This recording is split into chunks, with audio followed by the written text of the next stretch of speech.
Buenos días a todos. Vamos a estar dando comienzo al House View local con Miri Gismondi y con J. Vázquez. Como siempre, tratando de cubrir los eventos del último mes y tratando de ver para adelante cuáles son las cosas que más tenemos que monitorear en los próximos 30, 60 días después de un fin de semana de elecciones legislativas en la Ciudad de Buenos Aires, pero ya con olor a año de elecciones y bastante movimiento en este frente. Así que buen día, ¿cómo andan? ¿Bien? Buen día, Nico, ¿cómo Hola estás? Nico, ¿cómo andas Mili? Buen Muy día. bien. Bueno, Mili, ¿crees que avancemos con vos entonces? Dale, perfecto. Arranco. Arranco, Nico, esta presentación que la llamamos priorizar la desinflación porque la salida o la flexibilización del cepo, si bien al primer momento tuvimos todos algún tipo de miedo con que, bueno, no se priorice el año electoral, se pueda llegar a generar un ruido en la inflación. No solamente no sucedió, sino que todo lo que se está haciendo para tratar de que el tipo de cambio esté contenido entre el centro y el piso de la banda, deja claro que lo que se prioriza es esa desinflación en detrimento de la acumulación de reservas, ¿no? Que es lo que de alguna forma algunos ponemos el ojo de decir, bueno, esa meta con el fondo probablemente no se cumpla o sea de más de difícil cumplimiento. Pero bueno, si querés, arrancamos con este primer mes del nuevo esquema cambiario. No, si querés pasar a la siguiente acá, el primer mes del nuevo esquema cambiario al anterior, eh, que como sabemos es en el tipo de cambio se ubicó entre el medio, el centro y el piso de la banda. En realidad se ubicó, si lo vemos bien, entre lo que sería el centro de la banda y un poquito por arriba de lo que hubiese sido el crawling al 1, ¿no? O sea, ese crawling que veníamos al 1% en febrero, estamos por encima de eso. Algunas conclusiones que nos deja este primer mes o un poquito más de un mes es que, bueno, por supuesto, o sea, sí hubo una fuerte unificación o virtual unificación de los tipos de cambio con una comprensión muy fuerte de brecha. El TC oficial llegó máximo, como decía, al centro de la banda, o sea, cuando tocó ese centro de la banda volvió a bajar. O sea que desde ese lado es muy exitoso esta salida porque nos centramos siempre, o sea, vos ves que la parte de arriba ni siquiera se llegó a testear o coquetear con algún tipo de cambio un poquito más alto, pero sí se mantuvo arriba del 1% que se venía antes. O sea que eso dio que en abril se dio una depreciación del 4,9%, o sea, cambió versus lo que venía. Y a mayo hasta hoy o hasta ayer al cierre del mercado, 1,8%.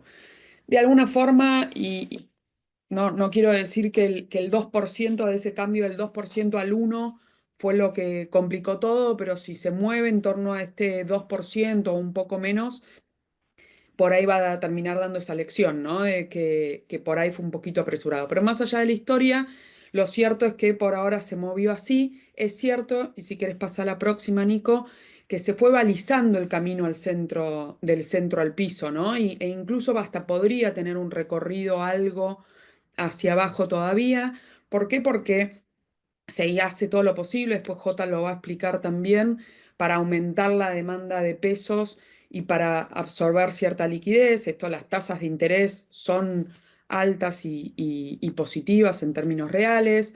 Se va a sacar un nuevo Boprial, que eso lo que hace es absorber liquidez. Y de alguna forma también se trata de dar señales para aumentar la oferta de dólares y para frenar la demanda de dólares también. Por un lado, bueno, el recordatorio de que a fin de junio termina lo que es la reducción de retenciones, si bien se extendió ayer para lo que es la cosecha fina, el grueso de las liquidaciones, se recuerda todo el tiempo que, bueno, que se trate de hacer ahora para aprovechar estas reducciones más bajas. Después se amplió lo que es, o sea, y se permitió lo que son las inversiones extranjeras sin una repatriación sin conformidad previa, con una permanencia de 6 meses, entonces eso habilitó, y de hecho muchos bancos y fondos de afuera recomendando el carry en Argentina, y bueno, y encima la posibilidad de un nuevo bono pesos link que en teoría ya el equipo económico está saliendo a ofrecer, no estrictamente en el mercado, pero sí a tener conversaciones con inversores a ver si se aumenta la oferta de dólares de esta forma. Y por otro lado, algún freno a la demanda de dólares porque, bueno, el Banco Central extendió de 6 a 18 meses el plazo para acceder al MULC y pagar las ONs emitidas a partir del 16 de mayo. Esto recordemos que por ejemplo, Galicia hizo una colocación de ONs y eso te evitaba la restricción cruzada, o sea, quienes suscribían estas ONs que podrían competir con el Bopreal. Entonces, probablemente por eso lo que se hizo es extender de 6 a 18 y hacer menos atractivo este tipo de colocaciones y que vayan al Bopreal. O sea que hubo señales, ¿no? Y hay señales para que este piso de la banda, si bien es de mercado, porque hasta ahora no intervino en el mercado, el Banco Central trata de señalizar este camino, por eso decimos balizando el camino, para llevarlo y que esté contenido el tipo de cambio. Esto se da en un marco donde, y si querés pasar así, a la próxima, el ancla de este programa, y si no, más allá de las balizas que se hubiesen puesto, si este ancla y esta solidez fiscal no estaría, no importa que te digan, bueno, un poquito más de tasa o alguna medida en el mercado, ¿no? Digo, todo esto se puede, ¿por qué? Porque el resultado primario sigue siendo superavitario, el financiero también y con una buena dinámica, ¿no? Digo, parecida a la dinámica a lo que se vio en los primeros 4 meses del año pasado. Sabemos que este año va a estar por debajo el resultado primario, algo por debajo. La meta con el fondo habla de 1,3 de resultado primario positivo, que eso alcanzaría para tener equilibrio fiscal. El gobierno incluso dice, vamos a ir un poquito más arriba y vamos a llevarlo a 1,6.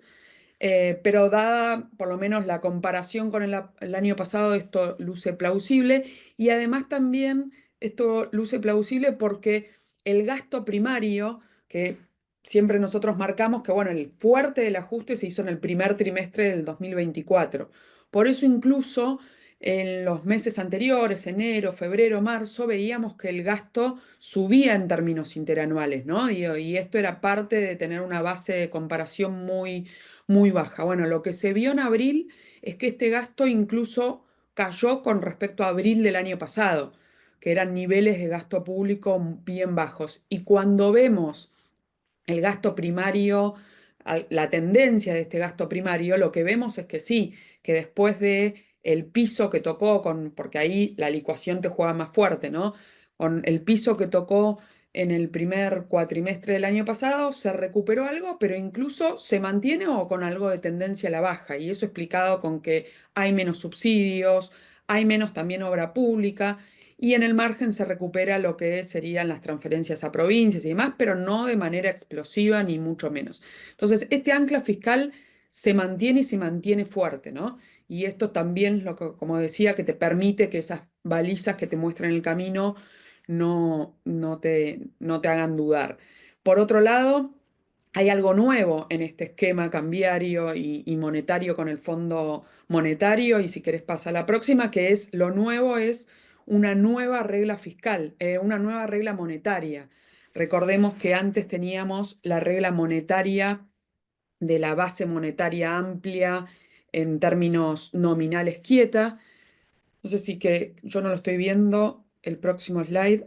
Problema, me perdí yo. Primero, o sea, eso, el ancla, y esto obviamente lo que tuvo, y si querés andar al anterior, lo positivo también de todo esto, y por eso es que llamamos esta presentación priorizar la desinflación, lo positivo de que el tipo de cambio se haya mantenido entre el centro y el piso, es que la inflación, que fue muy alta en marzo con 3,7, haya pasado a 2,8 en abril y proyección, por ahora obviamente preliminar porque no terminó el mes, pero es que se desacelere aún más y termine en 2,1 o en torno al 2 y algo en mayo. O sea, una buena desinflación que es cierto, y ahora sí el siguiente, que esto se dio en gran parte porque lo que son los precios estacionales y regulados en marzo fueron muy, muy altos y se moderaron en abril, y esto es lo que permitió una desaceleración tan marcada, ¿no? De 3,7 a 2,8, muy celebrada por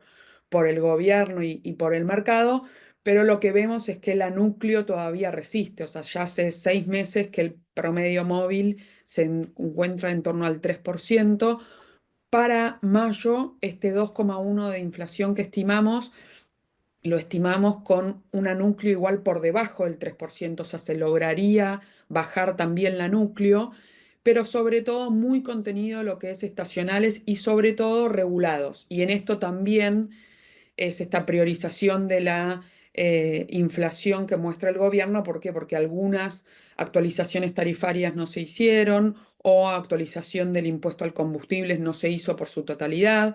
Esto, de todas formas, no pone en jaque o no está poniendo en jaque por ahora las cuentas públicas, o sea que no es un problema que vemos, o sea que desvestís una parte para vestir otro, ¿no? Porque la realidad es que, como decía, los subsidios vienen bajando fuerte también por la baja del costo del combustible. Por lo tanto, como te decía, es lo positivo, o sea, el ancla es lo fiscal, lo positivo la inflación, lo positivo también, y si querés pasar al próximo, Nico, son las elecciones, o sea, gracias en algún punto o probablemente que sea lo principal de esta desinflación y este gran activo político del gobierno es que hasta ahora, la mayoría de las elecciones provinciales que se celebraron ganó el oficialismo local, ¿no? Digo, hay una reválida a los gobiernos locales con una mayor presencia de la Libertad Avanza, o sea, el partido oficial nacional, también en esas provincias, o sea, como Chaco, como Jujuy, en un segundo puesto. Y donde no ganó el oficialismo local fue en Cava, donde la Libertad Avanza incluso lo desplazó al tercer lugar y quedó primero, o sea que es o una ratificación del rumbo.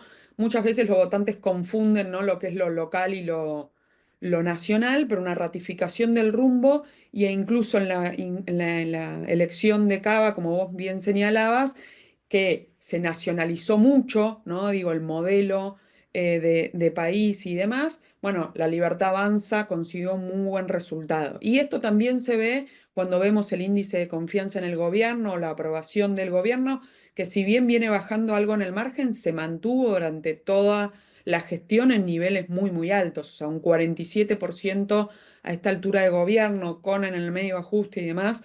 La verdad que son niveles muy altos de aprobación, que eso es un poco a lo que se busca, ¿no? Ir con este modelo de priorizar la desinflación.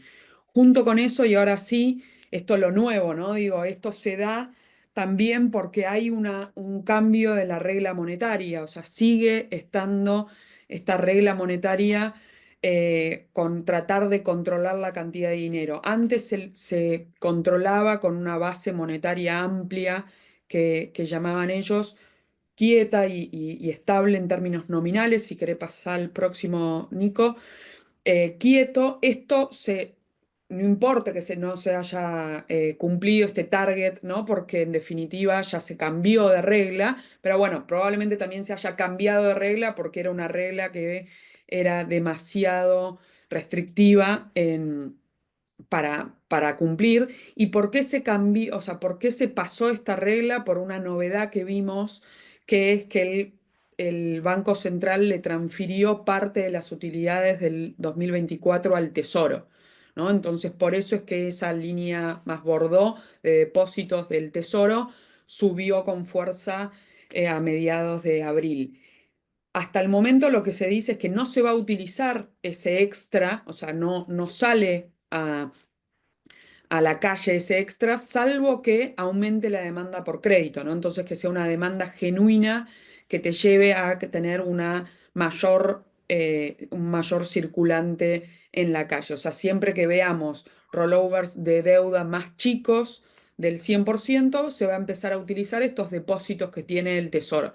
¿Se acuerdan que antes estábamos siempre viendo, ¿no?, si teníamos o no disponibilidad de liquidez? Y ahora se cambió a una nueva regla monetaria, Nico, que es el M2 privado transaccional, que es el circulante más las cajas de ahorro y las cuentas corrientes no remunerados, que a priori las líneas más claritas son las metas, a priori se cumpliría. Esto también es cierto que se cumpliría con alguna trampa por ahí en el solitario. ¿Por qué? Porque no se tiene en cuenta todo lo que es lo transaccional en realidad remunerado, y sabemos que todas las billeteras no es como antes, bueno, cuando el plazo fijo vos lo sacás de este tipo de medidas. ¿Por qué? Porque no lo podés tener disponible. Hoy con las billeteras lo tenés disponible al momento de usar, aunque te esté remunerando.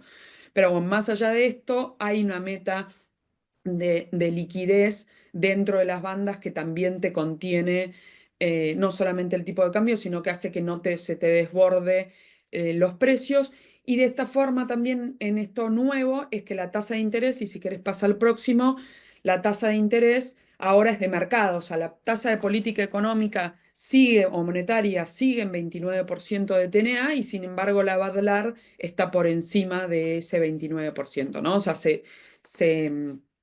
corrigió en realidad por la liquidez del mercado. Lo que vemos ahí es un pico muy alto, ni bien se hace este nuevo esquema cambiario, después relajándose, pero de todas formas con tasas nominales altas y sobre todo reales, ¿no?, positivas, porque esto es un 32%. Es cierto que la expectativa de inflación para este año está en torno a esos niveles, pero bueno, son tasas reales positivas y atractivas, que de alguna forma, como decíamos antes, se necesitan para mantener el esquema. Dentro de esto nuevo, también tenemos en este mes de un tipo de cambio contenido los riesgos, ¿no?, que es la actividad económica. Que si bien por ahora señalé solamente lo que fue marzo, que hoy se conoce el dato y probablemente dé algún tipo de caída, en parte también por el ruido cambiario, ya en abril habría rebotado, y esperamos que para el año siga rebotando, ¿no? O sea, es un riesgo la apreciación cambiaria para la actividad económica, sí, pero es un riesgo que después lo vamos a ver bien, pero probablemente sea más para fin de este año o principios o 2026. Es un riesgo que todavía falta madurar, fundamentalmente porque quedan todavía muchos sectores con algo de recorrido del crecimiento. Lo que sí nos preocupa un poquito más y es el otro riesgo de este esquema, es el consumo, porque ya el salario real en marzo mostró una caída, probablemente en abril también muestre una pequeña caída. O sea, el salario real que se había recuperado con respecto a noviembre del 23, en marzo se mostró por debajo de eso, y le va a costar un poco más, ¿no? Porque incluso priorizando la desinflación, el gobierno no está homologando paritarias de más del 1% mensual. Entonces al salario real le va a costar recuperar, y entonces lo que nos queda para esperar un crecimiento en el consumo es el crédito, y el crédito a familias viene desacelerándose, viene creciendo, ¿no? Digo, y esto es lo que apuntala el consumo, pero viene desacelerándose. Entonces por ahí no vamos a ver el crecimiento del consumo que vimos sobre todo hacia fin del año 2024. Entonces, esto es en cuanto a los riesgos, y después el gran riesgo, ¿no?, que nosotros somos bien, o sea, insistimos mucho en este riesgo del balance de cuenta corriente, porque por acá también pasa, Nico, la gran incógnita si este balance de cuenta corriente se puede financiar o no. Ayer salieron los datos del superávit comercial.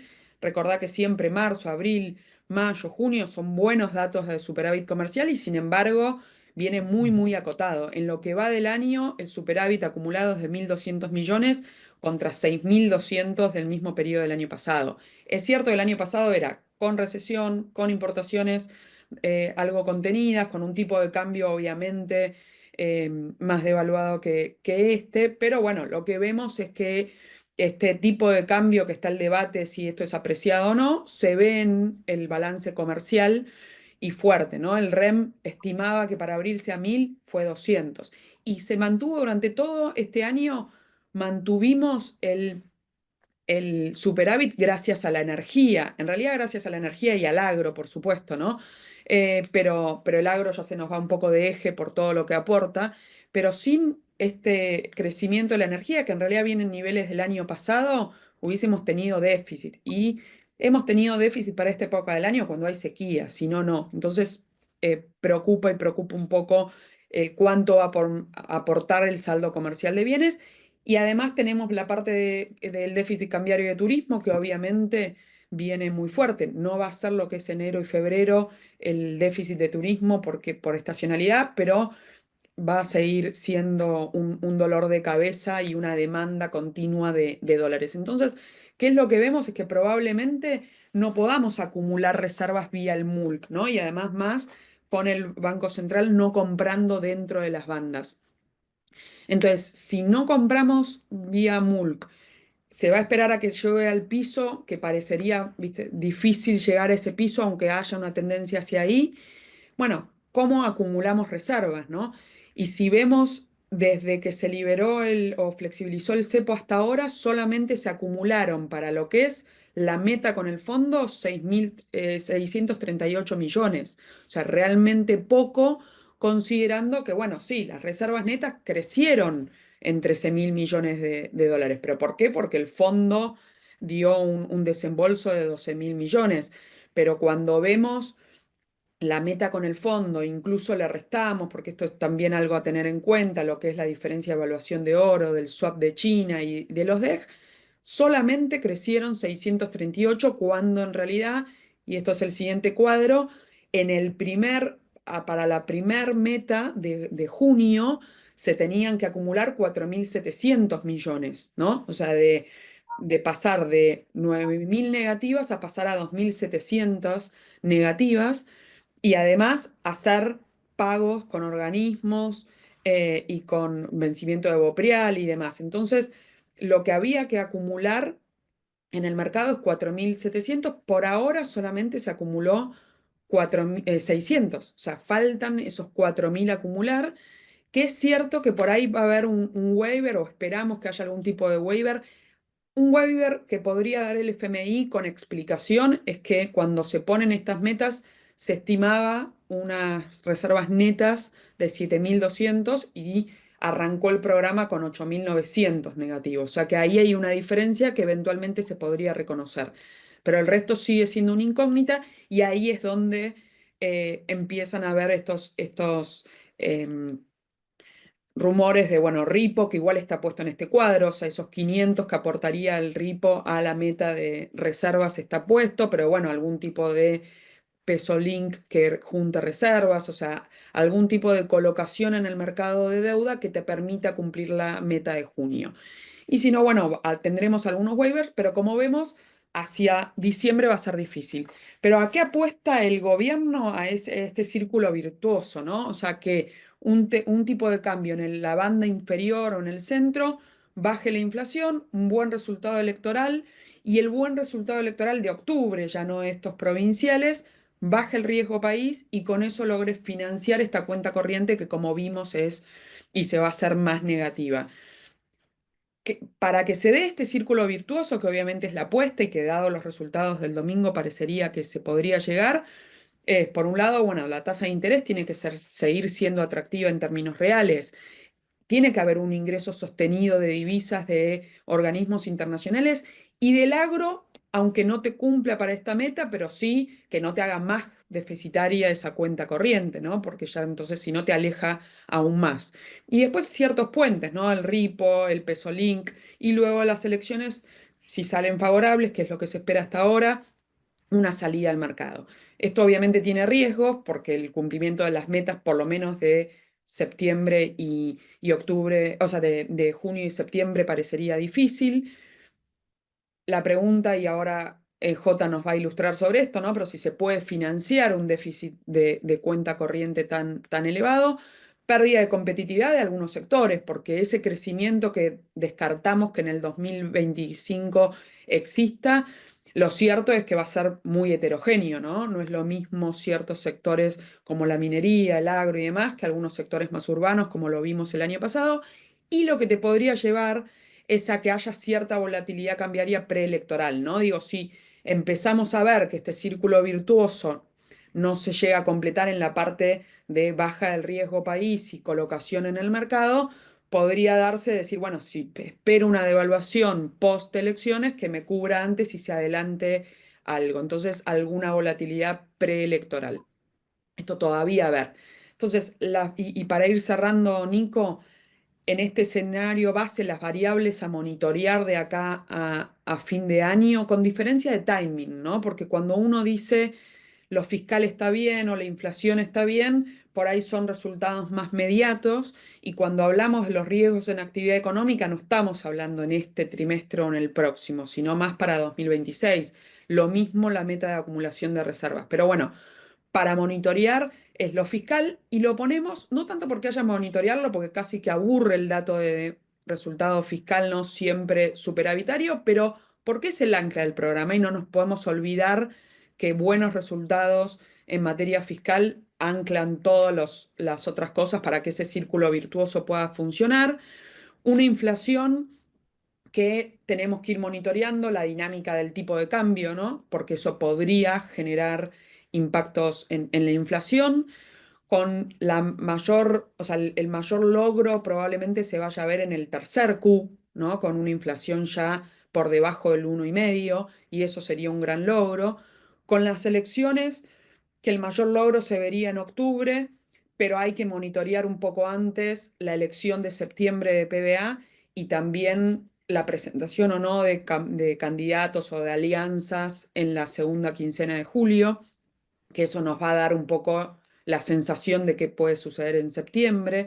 La actividad económica, que hay que ir viendo los sectores urbanos, si con la industria, la construcción, cuál es la dinámica, pero probablemente el mayor riesgo lo tengamos en 2026 si se mantiene este tipo de cambio más en el piso de la banda.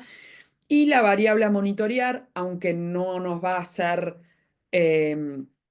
quebrar este círculo virtuoso mañana, es la acumulación de reservas. Probablemente en el segundo y en el tercer Q tengamos algunos puentes, como decíamos, o el waiver del FMI, o el RIP, o el peso link, el tesoro eventualmente, ¿no? En el tercer Q, cubriendo parte de lo que es el vencimiento de, más allá de los depósitos que ya tiene, una cierta recompra de dólares para el pago de la deuda de julio, pero el gran desafío es el cuarto Q, por el monto que hay que acumular y además porque, bueno, las elecciones positivas te deberían hacer volver a los mercados, pero bueno, hay que lograrlo este año, ¿no? Caputo ya dijo que es optimista que se logre hacia fin de año, pero y ahí también, tanto vos como J pueden decir, bueno, si esto es viable hacerlo tan rápido después de una elección positiva y que se hayan dado todo esto, y si no, por ahí 2026 ya sí, con los mercados,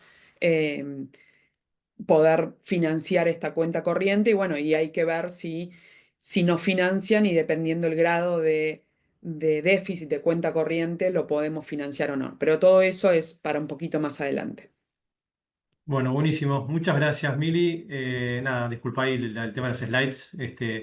Y bueno, nada, vamos con Juanjo a ver cómo esto está impactando en los mercados y qué efecto causa el claro camino, ¿no? Que está trazando de alguna manera el gobierno. El gobierno entendemos todos hacia dónde quiere ir, bueno, qué efectos tiene y cómo está tomando ese mercado. Sí, perfecto. Bueno, Nico, esto es un cuadro resumen. Como decía Mili, hay que ver cómo financiamos este déficit de cuenta corriente, si va a haber ingresos de cuenta de capital, y yo te diría que soy cautelosamente optimista. Este es un cuadro resumen que marca lo que veníamos diciendo en el House View de abril, que lo dimos un martes posterior a la apertura del cepo, con el anuncio de acuerdo con el fondo. Ahí hablábamos de la situación internacional que condicionaba la evolución de los mercados de renta fija y variable local. Tuvimos los acuerdos comerciales entre Estados Unidos y diversos países que ha disminuido el riesgo de recesión en el mundo, con lo cual permitió a que se contraigan los spreads de los bonos de alto riesgo. Eso nos va a jugar a favor para que pase esto que veníamos hablando. Va a haber acceso de deuda corporativa y subsoberana, creo yo, en los mercados internacionales. Se van a tratar de anticipar, obviamente, al ruido electoral que se nos viene en septiembre. Ya tuvimos el anuncio de Pampa, que ayer reabrió el bono al 2034, consiguiendo $340 millones. En abril habíamos tenido una muy fuerte suba de bonos soberanos que no se había trasladado a subsoberanos y bopreales. Eso se dio. Veníamos hablando que tendría que existir un spread entre los bopreales y los soberanos. Eso ya se registró. Los bopreales, inclusive el bopreal 1C, que veníamos hablando mucho, en MEP vino operando por debajo del 8%, da lugar a hacer una rotación de activos, me parece. Sigo de alguna manera más enfocado o de alguna manera viendo como más positivo los soberanos de corto plazo. Está invertida la curva de lo que es hard dollar ley argentina, lo vamos a ver. Ahí hay posibilidades de obtener rendimientos pensando en el pago del cupón del 9 de julio. Como decía Mili, hay depósitos del gobierno por 2.700 millones de dólares, son 3.800 lo que le tienen que pagar a privados. Yo intuyo que con el superávit que está teniendo financiero de casi 500 millones de dólares mes,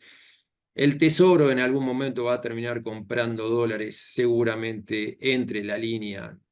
Lo veo muy difícil que termine llevando a debajo de la línea, pero bueno, lo que venimos hablando también en abril, que el gobierno estaba secando la plaza de pesos para evitar el overshooting, las tasas de lo que era tramo corto, tasa fija, que estaban en niveles de tasa efectiva mensual 3,8, ahora están en 2,5, el dólar oscilando en el tramo inferior de la banda entre 1.200 y 1.000 pesos, ayer cerró en 1.147 el MEP. Yo creo que en el corto plazo va a seguir en este tramo inferior de la banda, va a dar espacio a carry trade. Recordemos que está la demanda estacional de pesos hasta el 30 de junio por tema de aguinaldos y vacaciones, y está obviamente lo que es las menores tasas de retenciones para lo que son soja y maíz. Yo creo que por lo menos hasta mediados de junio vamos a tener un buen espacio para seguir con el carry trade. Para último, este cuadro de resumen, veníamos hablando que el Merval en 1700 era oportunidad, lo había quebrado ese soporte, pero bueno, daba a entender por los ratios que estaban holgados, que había espacio para crecer. Estamos en 2042 puntos del Merval. El desarme potencial de inversores internacionales que habían entrado a fines del 2024 ya estaría disipado, y soy cautelosamente optimista, sugiero selectividad porque ya los ratios financieros no están tan holgados como estuvieron, pero bueno, el Merval va a seguir retomando la tendencia alcista que viene registrando. Y vamos a los datos, ¿no? Esto le decía de alguna manera cómo se había liberado lo que es el mercado de renta fija con estos acuerdos comerciales. Fíjate, los bonos corporativos norteamericanos triple C de rendir 13%, ahora están rindiendo 11%. El spread de los triple C, con los cuales veníamos haciendo un paralelismo con el riesgo país, cayó de 690 puntos de 890 a los actuales 674. Nuestro riesgo país está en 645. Venimos hablando de que tiene que estar en un rango intermedio entre el spread de los triple C y los B. Ese rango intermedio, hoy por hoy estamos debajo de los triple C, rendimos 23 puntos menos. Rendimos 350 puntos más que los B. Ahí se ve en gráfica la evolución que tuvo el spread de tanto riesgo país, que cayó de los casi 980 puntos en el peor momento de abril a los actuales 650. Hablábamos de un target intermedio entre los triple C y los B de 620 puntos básicos. Estamos muy cerca. Ahora, con la compresión que hubo de ese spread, ese objetivo intermedio entre los B y los triple C sería de 485 puntos. Ayer Milei hablaba de un riesgo país de 500 puntos que daría la posibilidad de que pase lo que comentó Caputo, que está buscando el gobierno volver a acceder a los mercados internacionales. Serían bonos con rendimientos de 9,4%. La realidad, el hecho que tanto privados como subsoberanos empiecen a ir al mercado internacional de deuda va a descomprimir el riesgo país y va, más allá de que no termine comprando dólares el central por debajo de la banda, yo creo que de alguna manera va a ayudar a que el riesgo país siga cayendo. Pero bueno, esto vamos a ver cómo se va dando. Yo soy optimista. Fíjense lo que les decía, los triple C, la caída de los corporativos triple C, se ve bien acá en el gráfico como en lo que son los países soberanos con calificación triple C y B-, también hubo una fuerte caída de rendimientos. Si nuestra curva ley extranjera, que se ve graficada en la curva en el color celeste, que ahora está aplanada a niveles de 11 de TNA, va a los niveles promedios de estos países que te comento. El tramo corto tiene que estar en niveles de 8,2, 8,7% y el tramo largo en niveles de 10%, con lo cual no hay tanta diferencia entre tramo corto y tramo largo. El que más ganaría con esta simulación es el GD38, ganaría casi 10%, pero bueno, está bastante pegado. Las paridades de los bonos volvieron a los máximos de enero. El riesgo país es un poquito mayor a los 560 puntos que había llegado en ese momento, pero bueno, fíjate la gráfica de cuando salimos al cepo ahora, no cambió mucho, está invertido lo que es hard dollar ley argentina, está aplanado lo que es hard dollar ley extranjera. Si vamos a un escenario de normalización, lo lógico es que tramo corto esté por debajo de 10% y tramo largo esté en niveles de 10%. Ahí no es tanto lo que tiene para ganar el tramo largo, y el hecho de que termines cobrando 8,35 dólares en el caso de la L y el GD30 me lleva a seguir priorizando esos activos. Acá vemos las tablas, acá se ve claramente lo que te decía de los bopreales. Venían rindiendo 11% cuando salimos del cepo, con primero muy fuerte, está a niveles de 8%. Es verdad que ayudó esta normativa del Central, en donde le permite ingresar al MULC a aquellos privados que hagan colocaciones en los mercados internacionales y que coloquen bonos con un plazo mínimo que lo extendió de 6 meses a 18 meses, con lo cual aquellos importadores que quieran hacerse de dólares van a buscar bopreales. Ahora el bopreal 3 va a ser lo que era el bopreal 2. No hay mucho más para ganar porque vale 97,83 dólares, pero bueno, empieza a pagar en el segundo semestre. Ya el bopreal 2 no queda casi nada y creo que es oportunidad. Si alguien quiere tomar un poco más de riesgo, fíjense el L30, lo que está rindiendo 12,6%, o buscar corporativos que están rindiendo prácticamente lo mismo. Ahora lo vamos a ver. Fíjate cómo se amplió. Acá se ve en el gráfico, ¿no? Siempre hablamos de cuando hay compresión de riesgo país, ver la manera de pasar de activos más riesgosos a menos riesgosos. El bopreal me gusta, pero la verdad que rindiendo lo mismo que muchos subsoberanos o corporativos, me parece que da lugar como para hacer el cambio. Fíjate cómo se amplió el spread a la salida del cepo entre, acá se ve en el gráfico el rendimiento de la L30 y el bopreal 1D. Prácticamente no tenían spread, ahora subió a 376 puntos básicos. La duration es bastante similar en ambos bonos. Y bueno, acá un punto para los dólar link. Vamos a ver con lo que es pesos.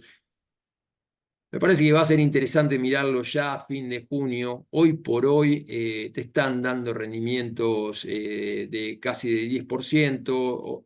Te digo los dólar link de diciembre y los del 2026.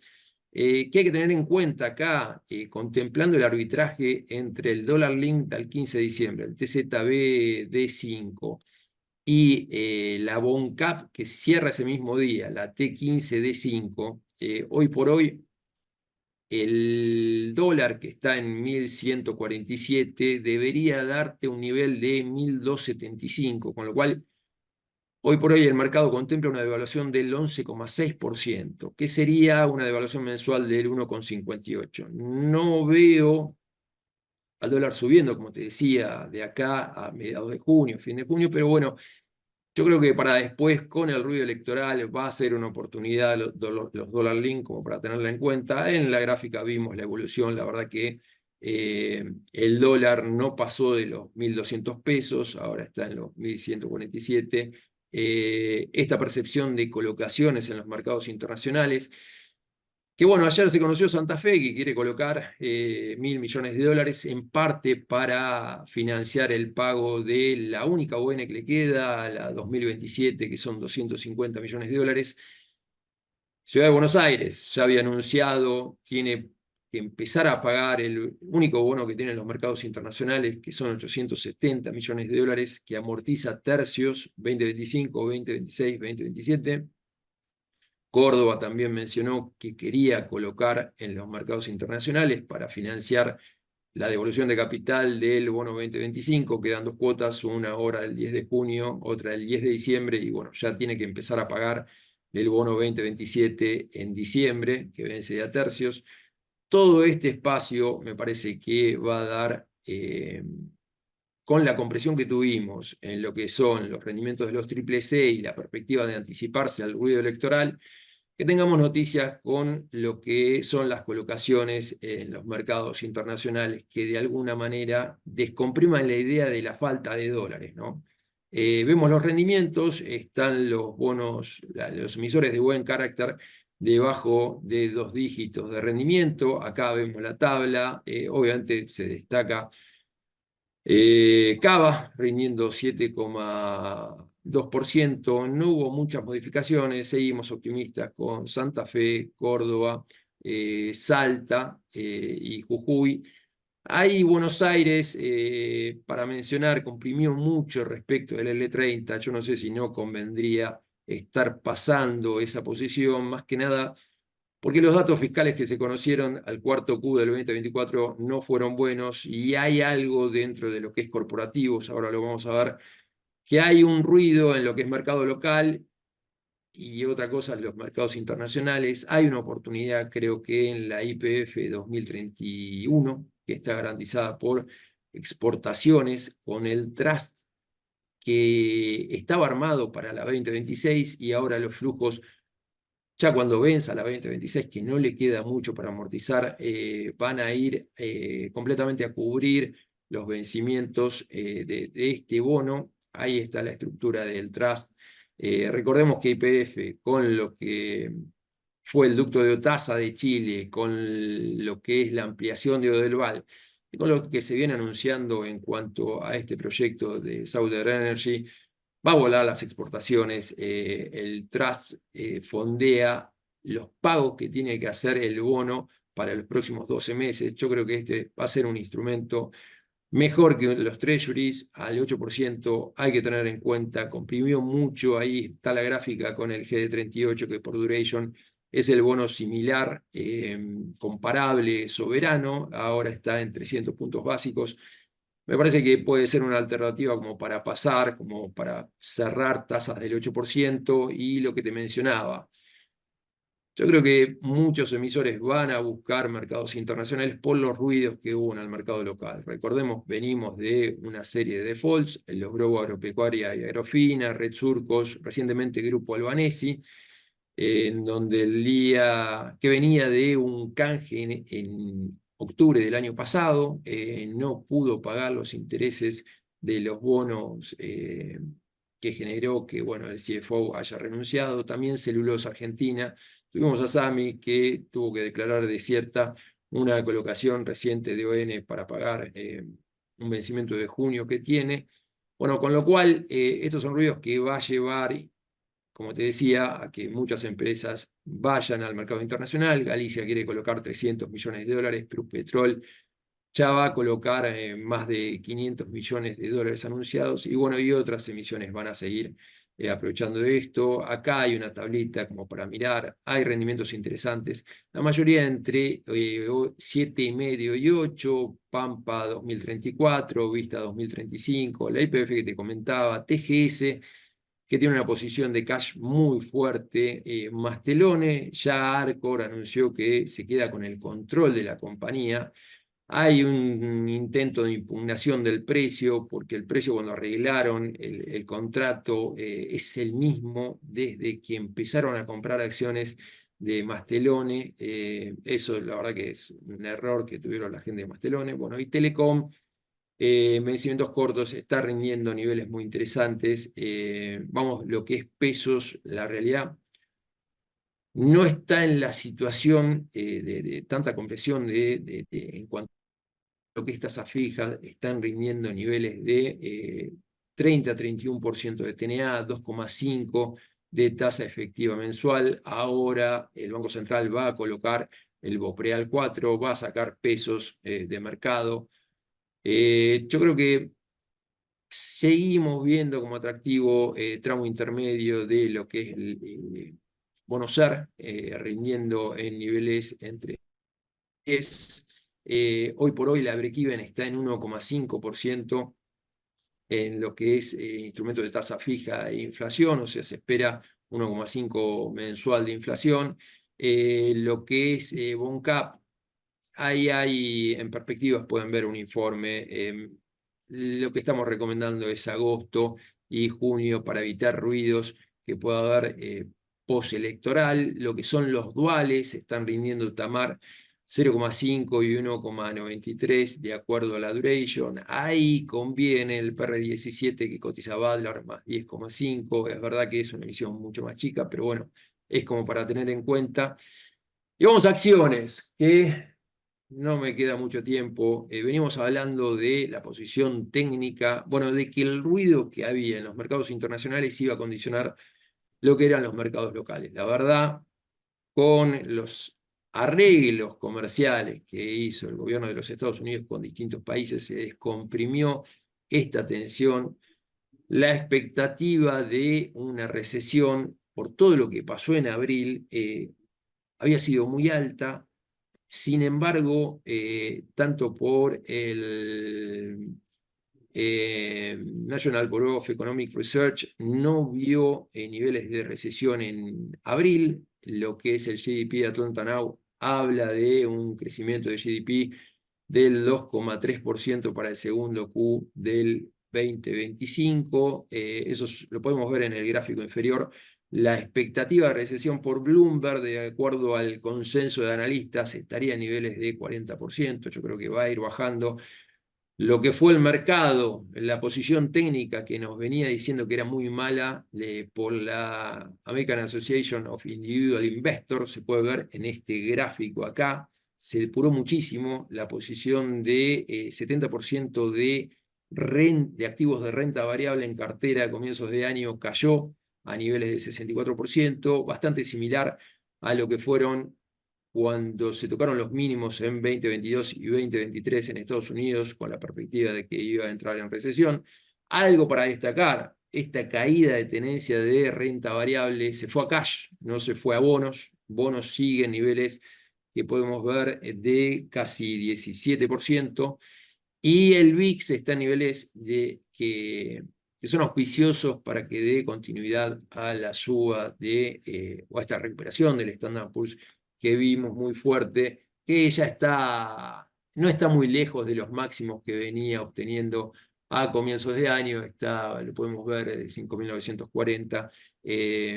Con lo cual, ya el mercado norteamericano nos permite ser constructivos en lo que es el mercado local. Empieza a retomarse los flujos en lo que es el ETF de renta variable argentino, que es el ARGT. Está obviamente influenciado mucho por tenencia de lo que es Mercado Libre, este ETF, pero bueno, lo importante es que el miedo a la depuración que teníamos nosotros con esta circunstancia que se venía dando en el mercado norteamericano ya luce como que ya está disipado. Vemos la cantidad de acciones constituidas en el ETF, retomó a los máximos de enero, el flujo, en gran parte por el flujo que se viene dando emergente. Fíjense, Brasil en lo que va de mayo terminó ingresando 550 millones de dólares, en Argentina terminó ingresando 97 millones de dólares. Nos permite ser optimista y nos permite pensar que el Merval, que lo tenemos graficado en la línea negra, fíjense, los analistas técnicos ven acá un hombro, cabeza, hombro, señal de reversión de tendencia. El Merval está en los 2042 puntos. Veníamos hablando del soporte de 1.700 puntos, que es la media móvil de 200 días del Merval. Lo perforó, llegó a 1.500 puntos. Pero bueno, la realidad que con un dólar calmo y con bonos buscando paridades máximas, da a entender que puede pasar lo que vemos en el gráfico superior a la izquierda, que el mercado empiece a considerar G dentro de las evaluaciones de lo que son los activos de renta variable argentina y tengamos un empeñamiento en lo que es el precio del Merval. Vamos a ver, yo soy cautelosamente optimista, como les decía, es verdad que los ratios no muestran un nivel de subholgada, el mercado tiene que empezar a contemplar crecimiento. El sector bancario está cotizando en niveles de price to book value 1,7, en el caso de Galicia 1,72, Macro 1,54, BBVA 1,76. ROE del 15% esperado para este año con esos niveles de price to book value y bonos que ajustan por ser tramo largo rindiendo 10%, te da una sensación de que está ajustado, pero si el mercado internacional empieza a pagar G, recuerden que en el 2018 llegaron a valer 3,5 de price to book value de los bancos, con lo cual, bueno, ahí pueden generarse flujo. Vemos lo que son los ratios, Bima está considerando los 150 millones de dólares que pagó de dividendos, queda un dividendo pendiente, están en niveles de casi 5% de Enterprise Value EBITDA, y apostando a este G, fíjense lo que es Bima, Bima va a tener un EBITDA de casi 200 millones de dólares, le quedan activos financieros propios por 300 millones de dólares, cotiza Enterprise Value EBITDA de 5 veces, queda un dividendo pendiente de 0,086 centavos de dólar, pagó 0,0365 centavos de dólar, los 150 millones de dólares que les comentaba, queda 50 millones de dólares.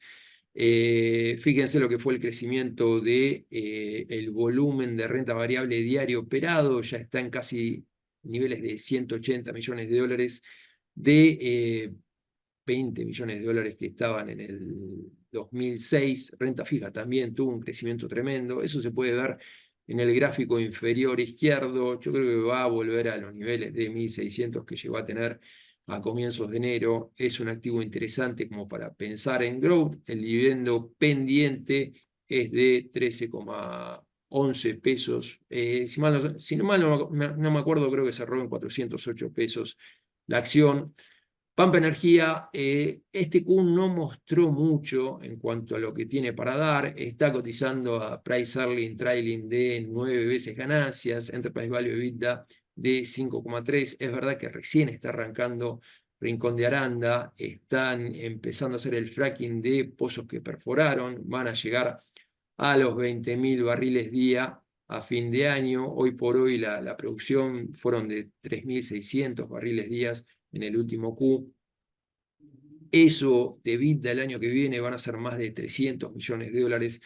A mí me parece que es interesante. Ahora está cotizando en niveles de 84 dólares el ADR. Yo creo que debería en el transcurso del año a llegar a niveles de 95, 100 dólares el ADR. Vamos a tener una charla con Lida Wang el viernes, en donde bueno, nos va a comentar todo esto que se conoció en cuanto a Southern Energy, Rincón de Aranda y bueno, las perspectivas de lo que es el mercado de generación. Y bueno, por último, venimos hablando, pues ya me pasé de la hora, veníamos hablando como perspectiva de inversión muy interesante a lo que era transportadora de gas del norte, llegó a hablar, cuando empezamos a hablar, 900 millones de dólares, tenía un dividendo para pagar, que ya lo hizo la semana pasada de 162 millones de dólares, queda un remanente de 35 millones de dólares.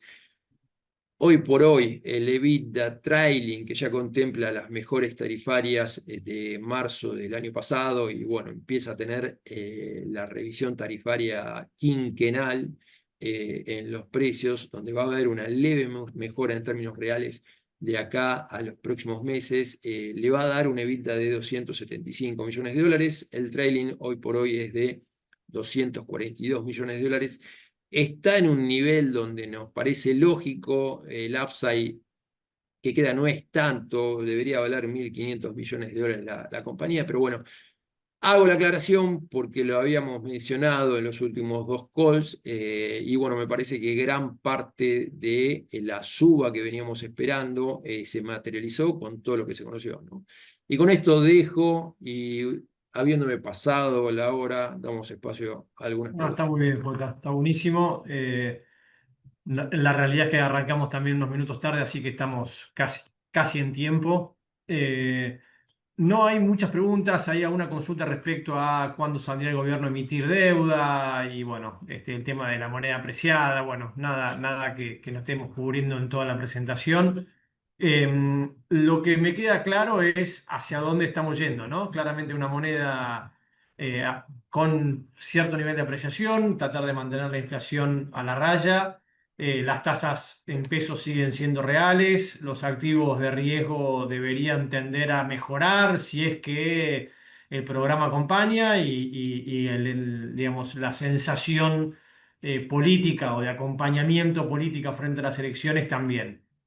Respecto a el tema de dónde estar posicionados en la banda, hemos visto el último mes o desde que se salieron del esquema anterior una lateralización, vamos a ponerlo entre 1120 1180 para ponerle un rango amplio. Hoy estamos en la parte de arriba de eso o en el meta para arriba de las bandas dentro de las bandas. Creemos que los meses donde podía estar bajo presión es en estos meses, mayo, junio, después debería ser un poco más complejo, con lo cual podríamos ver alguna baja, pero la realidad es que no estamos viendo mucho volumen hacia ahí, ¿no? Estamos viendo que hay demanda en estos niveles y no estaría reflexionando para ahí. Y por otra parte, por último, una recomposición de Merval o una vuelta de flujos hacia el mercado de renta variable que hace que las valuaciones vuelvan a mejorar un poco y que las perspectivas las seguimos viendo bien dependiendo el activo, ¿no?